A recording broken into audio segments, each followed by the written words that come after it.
we'll have to have a whole, we will talk about that later. Find me later, we'll talk. Because they will give exceptions.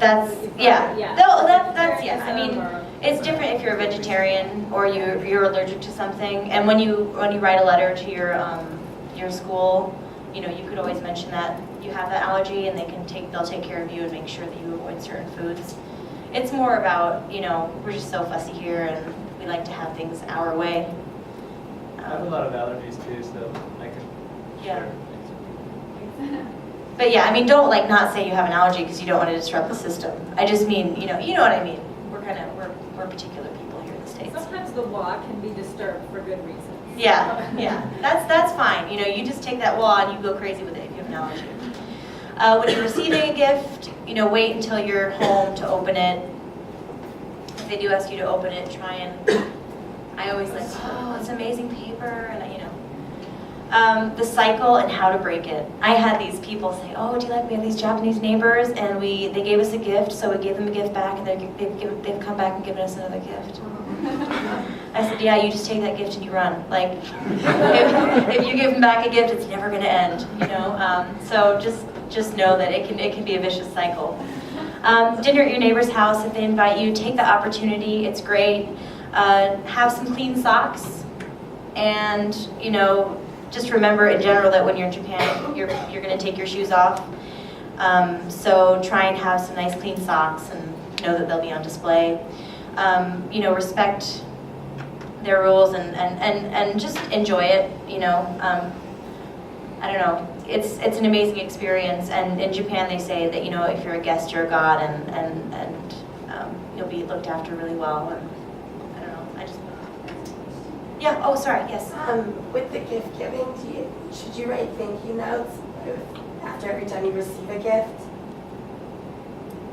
And hear that. I do thank you notes, but what you should do is the next time you see that person, even if it's 2 months down the road, Yeah. the first thing you should mention to them is, oh, I remember when you gave me that orange 2 months ago. It was fabulous, you know, and blah, blah, blah, blah, blah. I mean, just make sure that the next time you see that person, that's the first thing you mention. Yeah, and you know, just really express your gratitude when they give it to you as well. Building maintenance, I lived in a 500-year-old apartment building.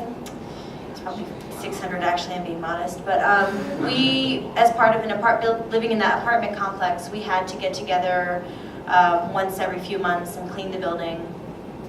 Probably not something you would do here, and you know, it was usually Saturday morning.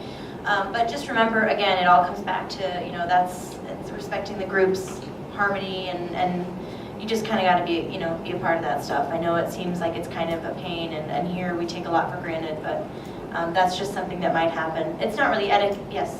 Sorry, I want to mention one more thing about dinner at your neighbor's house. Always bring something. Yes. Always, always, always. Even if it's you're bringing a jug of tea from the convenience store, or orange juice, or you know, a $5 apple, or whatever it is, bring something. It doesn't matter what it is, but never go in. And I look like I think we're eating into time here, so what do you want to do? But I don't know how much. I've got 2 more slides. Let's go through. Okay. Yeah. So the next one is just to, as I mentioned earlier, not a lot of confrontation in Japan. So just try and really, you know, I mean, you know, in the States, if somebody was being loud, I had a really loud neighbor, and I used to just take a broom, bang their ceiling. I had no qualms about doing that. That might not happen, so you could actually be like really just, you know, if you're going to have a big party, try and keep it down, because nobody's going to confront you.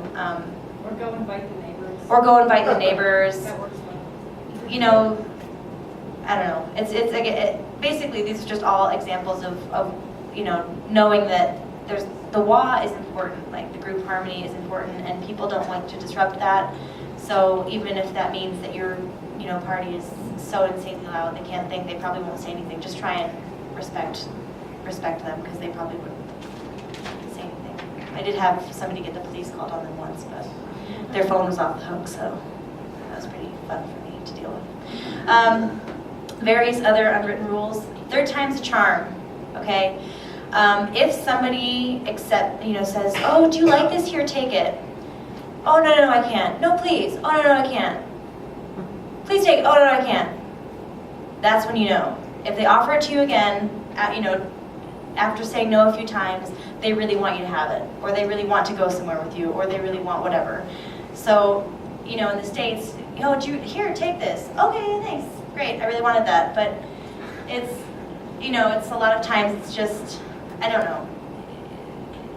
You really know, sometimes people just say things, it's like their tate mai, it's not really what they feel.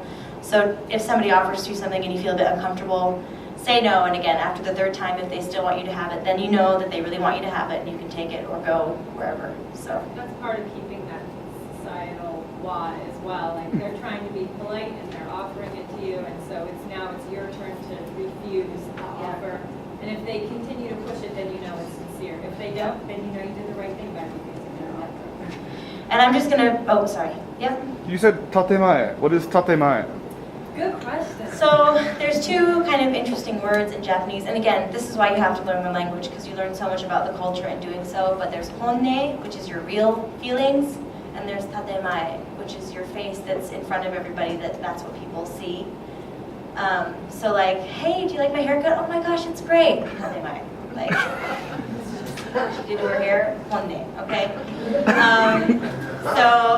Behind the mask, so it's not SARS, don't freak out. During allergy season, people wear masks. If they have a cold, they might wear a mask because they don't want to infect everybody else. Okay? You're talking about the little white masks. surgical, whatever. Yeah, I'm not talking Yeah. kabuki here.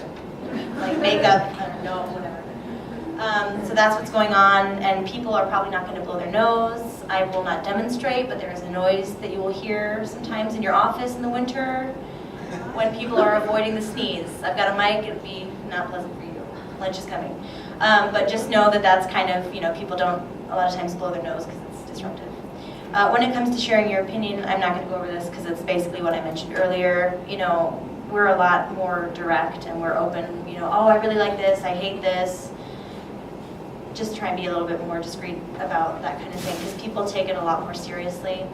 And listening to others, it's all about letting the person know that you're listening and try and pick up on those sounds that they make to show that you're really paying attention to what they have to say. I just think that paying attention to how people communicate will get you far. These last two things, if you're ever sitting in a meeting, you're going to feel like there's a lot of hemming and hawing going on and no decision making, and it's because they're doing these two things. They're all trying to figure out what everybody else is thinking so that we can all come to a group decision together and everybody can feel good about it. But as an American, when we're all like, hey, this is what I think and I think this is the way we should do it, can be really frustrating. Right. Yes. In terms of eye contact, I heard it's different when you're like listening to someone who's higher than you. Do you look at them in the eye or do you drop your eyes? Or because I've heard like students won't look at you when you're talking to them if they're trying to be respectful. Is that is that a true statement? Or? And again, I'm just going to play the ESID card and say that I don't want to freak someone out listening to them by staring at them or. I would do a bit of both. Okay. I would do a mix. I wouldn't be like, but I also would be like, hi. Just like your opportunity too to do a little bit of cultural exchange. Yeah. When I got to my office or my schools or whatever, there's a very, very polite Japanese speech form, keigo, and I'm terrible with it. Like I just can't remember any of the special verbs or prefixes or suffixes. And so I just sat down with my Board of Education people and I'm like, hey, in the States we don't really speak this formally to each other, especially after we get to know somebody. If I was to speak very formally to a good friend, it would almost be rude. And so I just said, so in U.S. culture, we're all very casual. So I'm going to be casual with you if that's okay. And then that was fine. Yeah. So just take the, so even with the eye contact, just with your students or the people that you work with or whatever, just, put that out on the table. Just be like, oh, we're really, we use a lot of eye contact in America. And so I'm going to do that. And if you think it's strange, I apologize in advance. Yoroshiku onegai shimasu,